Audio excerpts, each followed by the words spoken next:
오늘 국민의힘 충청권 토론회는 민주당 이재명 후보에 대한 성토의 장이 됐습니다. 후보들은 이 후보를 둘러싼 대장동 의혹과 도덕성 문제 등을 거론하며 자신이 이 후보를 상대할 적임자임을 강조했습니다. 이재명 후보와의 경쟁력을 묻는 여론조사 문항을 놓고 후보들 간 신경전도 이어지고 있습니다. 안다영 기자입니다.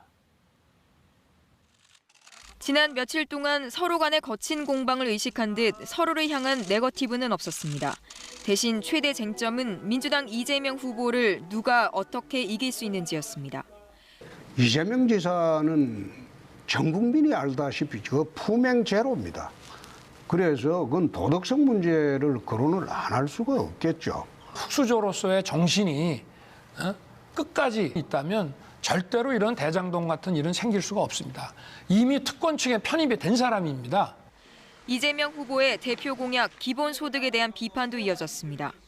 불법과 비리로 뒤덮인 저 이재명 후보로 끝까지 간다면 저는 이재명 후보는 대한민국 경제를 망치는데 훨씬 더 가속 페달을 밟을 사람입니다.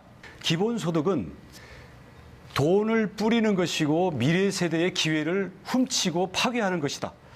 40대 유권자층에서 국민의힘 후보 지지가 약한 문제는 상대 후보 견제 근거가 됐습니다.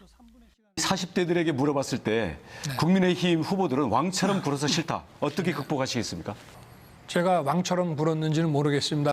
저는 왕자를 써본 일도 없고 이율상품. 왕처럼 하지도 않고.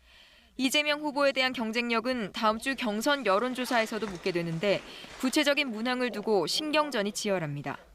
윤석열, 원희룡 후보 측은 이재명 후보와 각각 양자 대결을 붙여보는 방식을 요구하며 이렇게 해야 역선택을 막을 수 있다는 입장입니다.